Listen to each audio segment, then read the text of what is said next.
for today's video kay magawa ako ng jelly buko pandan's flavor. Unang-una akong gibutang muna daan sa malamig na tubig ang powder nga buko pandan mga palalangs. Tapos okay-okayin muna, lagyan natin ng sintral at saka swak mga palalangs. Tapos ako na din siyang gion ang kalayo mga palalangs. Tapos pag bukal-bukal na yun, imo na din siyang iyabo sa sisidlan mga palalangs.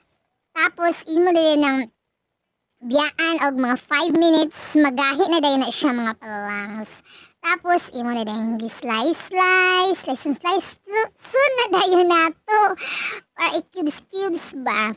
Tapos ilagay sa sisidlan. Dayon lagyan natin ng buko pandan na condensed milk mga palalangs.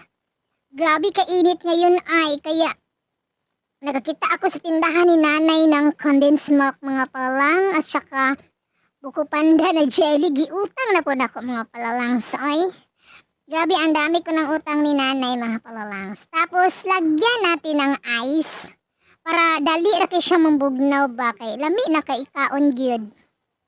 Pag malamig na dayon, kunin na dayon natin ang ice para hindi malasaw mga palalangs. And that's all mga palalangs. Bye!